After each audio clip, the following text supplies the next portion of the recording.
আসসালামু আলাইকুম। আশা করি সবাই ভালো আছেন।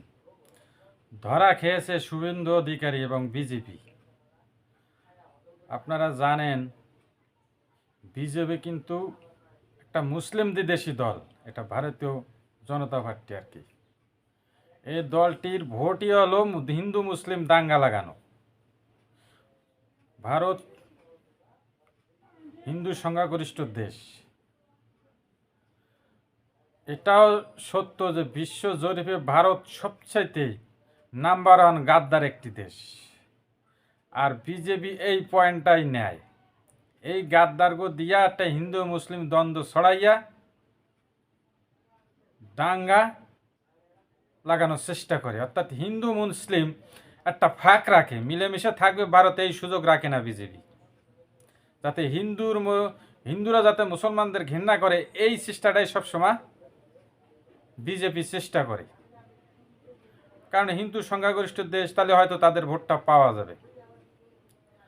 আপনারা জানেন কিছুদিন আগে পশ্চিমবঙ্গ নির্বাচন গেল, সেখানে শুভেন্দু অধিকারী বিজেপির পক্ষ থেকে মুখ্যমন্ত্রী নির্বাচিত হলো, মমতাকে হারানো হলো।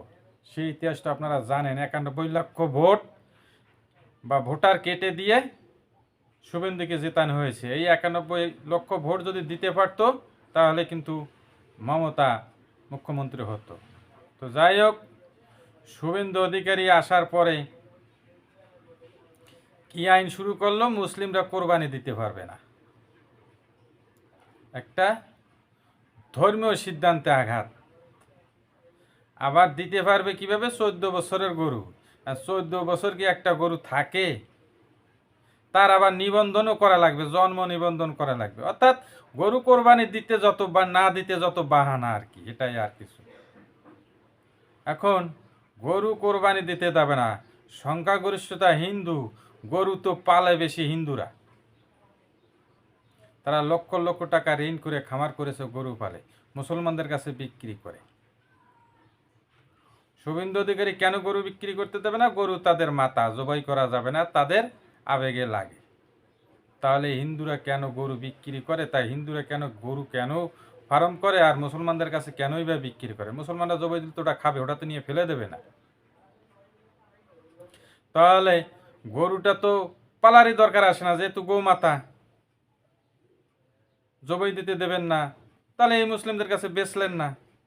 আর এবারও মুসলিমরা একটু শক্ত হয়েছে, মুসলিমরাও গরু কিনছে না। না কিনলে ফল প্রতিশ্রুতিতে কি হলো? হিন্দুরা কান্নাকাটি শুরু করছে। লক্ষ লক্ষ টাকা ঋণ নিয়ে এখন গরু বিক্রি করতে পারে না। কেউ আত্মহত্যার হুমকি দেয়, দেয়ারই কথা। গরু নেবে কি?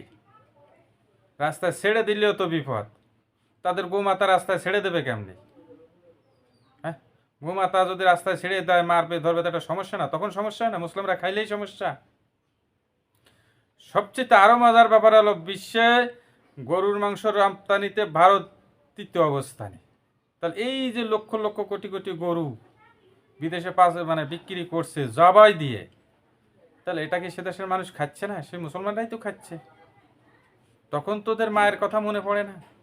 শুধু ভারতে হিন্দুরা গরু খাইলে মায়ের কথা, ভারতে মুসলমানরা গরু খেলে মায়ের কথা মনে পড়ে। ভারতে প্রতিদিন 50,000 গরু বিদেশে রপ্তানি হয়, তখন তোমাদের মায়ের কথা মনে পড়ে না? হ্যাঁ, আবার গরুর দুধ খাও না মুদ খাও, দুধ ফেলে দাও মুদ খাও, কি এগুলা কি? একটা মানুষের তো মাথায় কিছু থাকা দরকার, নেই তোমাদের। এই কারণেই বিশ্বের নাম্বার ওয়ান গাদ্দার বলা হয়েছে তোমাদের। গরু চতুষ্পর্যন্ত খাবে, আর গরু যে খাওয়া যাবে না এটাই বা হিন্দু ধর্মের কোথায় লেখা আছে? আসলে সব হলো নাটক। বিজেপি একটু ফ্যাসাদ বাঁধাবে, হিন্দুদের ভোটটা নেবে, এটাই হলো কৌশল।